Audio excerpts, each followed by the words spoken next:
오늘 본문에서 소개하고 있는 이 르호보암은 분열 왕국인 남유다의 1대 왕이었습니다.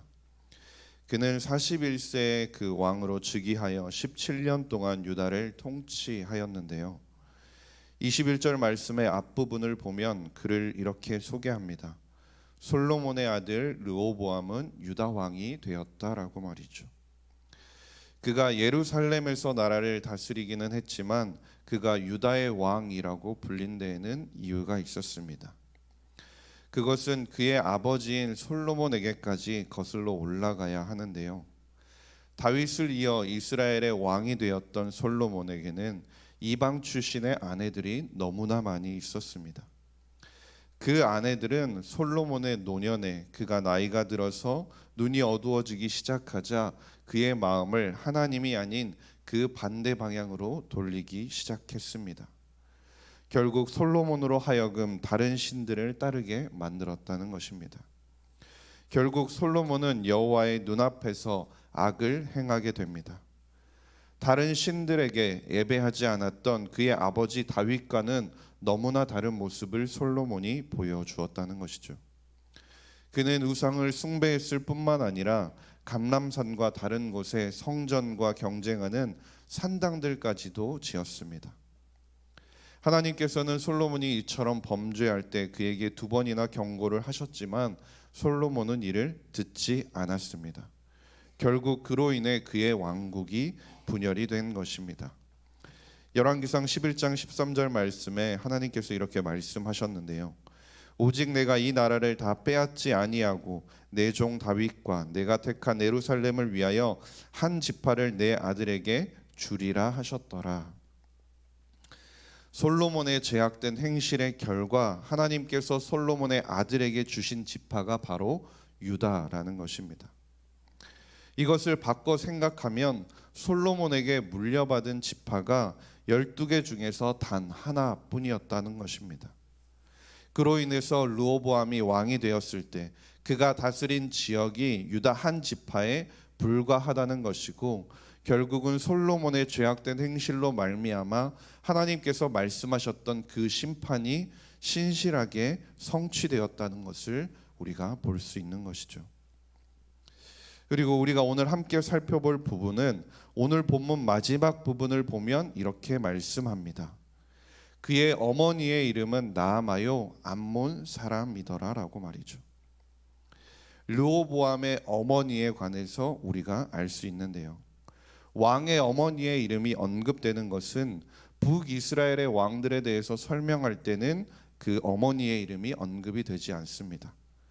오직 남유다 왕들에 대해서 설명을 할 때만 그 왕의 어머니가 누구인지를 우리에게 보여주는데요. 오늘 본문에서도 이 르호보암의 왕, 그 왕의 모친이 암몬 사람 나아마였다라는 사실을 강조하고 있습니다. 이것은 바꿔 이야기하면 그녀가 르호보암에게 특별한 영향력을 미치는 사람이었다라는 것을 우리에게 보여주는 겁니다. 그녀의 출신이 지금 어디라고 이야기합니까? 그녀는 암몬 사람이었습니다. 당시 암몬 사람들은 그들은 밀곰이나 혹은 몰렉이라고 하는 우상을 열심히 섬겼습니다. 그뿐만 아니라 그 자신이 섬기는 그 우상 숭배에 대해 자신의 자녀들에게도 열심히 가르쳤을 것이라는 거죠. 당시 밀곰 숭배는 어떻게 했느냐를 보면 신생아를 제물로 바치는 매우 사악한 종교 의식을 가지고 있었습니다. 청동으로 만든 밀곰 신상을 불로 뜨겁게 달구고 그 뜨겁게 달궈진 그 신상의 팔에 아이를 안겨서 그 아이를 태워서 제사를 드렸다고 합니다. 그냥 상상만 해도 얼마나 사악하고 얼마나 비윤리적인 행위를 벌이는 것이 그 밀곰 숭배입니까? 그런데 암몬 여인을 어머니로 둔 르호보암은 그 영향력을 벗어나지 못했다라는 것입니다. 자신뿐만 아니라 남유다 사람들 모든 사람들에게 우상을 섬기도록 장려하기까지 했다라는 것이죠. 이어지는 23절, 24절 말씀을 보면 르호보암은 산당과 우상과 아세라 목상을 세웠고 남색하는 자들을 방치하였다고 말씀합니다. 끊임없이 그는 악을 행함으로 말미암아 여호와 하나님을 경노케 하였다라는 것이죠. 오늘 우리가 함께 본 본문 말씀, 그 말씀을 보면 르호보암이 비록 유다의 왕이라고 불리웠지만 그가 국가의 수도로 삼아서 그가 다스렸던 장소가 어디라고 나옵니까? 예루살렘이라고 나옵니다. 예루살렘은 이스라엘의 다른 지역과는 분명히 다른 차이점을 가지고 있는 곳인데요. 그게 무엇이냐면 그곳에는 하나님의 성전이 있다라는 겁니다. 성전이라는 것이 그 당시에 어떤 곳이었습니까? 하나님의 존재와 하나님의 능력이 머무는 곳, 하나님의 임재가 나타나는 곳이 바로 성전이었습니다. 그렇다면 르호보암이 성전이 있는 예루살렘에서 그 나라를 다스리는 왕으로서 세워졌다면 그가 어떤 모습을 보여주는 것이 옳았겠습니까? 일반 국가의 왕들과는 달리 하나님의 뜻에 따라, 하나님의 말씀에 따라, 하나님께서 자신을 세우신 그 목적에 따라서 통치하는 것이 르호보암이 보여주어야 하는 모습이었다라는 겁니다. 그러나 그는 예루살렘에 성전이 있었고 지금까지 지키던 전통이 있었기 때문에 하나님께 제사는 드렸지만 그와 더불어서 우상 숭배도 병행했다라는 것입니다. 하나님께서는 이러한 종교 혼합주의를 가증한 것이라고 말씀하시며 르호보암에 대해서 결국 뭐라고 평가하고 있습니까? 22절 말씀을 보면 유다가 여호와 보시기에 악을 행하되 그의 조상들이 행한 모든 일보다 뛰어나게 하여 그 범한 죄로 여호와를 노엽게 하였다라고 말씀합니다. 악을 행하되 그의 조상들이 행한 모든 일보다 뛰어나게 했다라고 말씀합니다. 악한 일을 조상들보다, 그들의 어머니와 그들의 아버지와 그들의 윗사람보다, 조상들보다 더 열심히 더 뛰어나게 했다라고 말씀하고 있는 것입니다. 그런데 우리가 오늘 생각해 볼 것은 르호보암이 이런 모습을 보인 데 있어서 가장 큰 영향력을 미친 사람이 누구일까 하는 것입니다. 우리 21절 말씀을 다시 보시겠는데요. 21절 말씀 앞뒤를 보면 이렇게 나오고 있습니다. 솔로몬의 아들 르호보암은, 그리고 21절의 마지막을 보면 그의 어머니의 이름은 나아마요 암몬 사람이더라. 르호보암이 통치했음을, 그 통치에 관해서 말씀하면서 지금 앞과 뒤에 누구의 이름이 언급이 되고 있습니까? 그의 부모의 이름들이 나온다는 것을 우리가 주목해 봐야 하는 것입니다.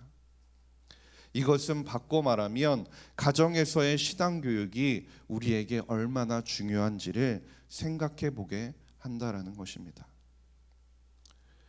부모는 자녀에게 있어서 신앙의 토대를 잘 만들어주는 역할을 해야 한다라는 겁니다. 자녀에게 신앙의 걸음을 어떻게 걸어가야 하는지 그 뒷모습을 보여주어야 한다라는 것이죠.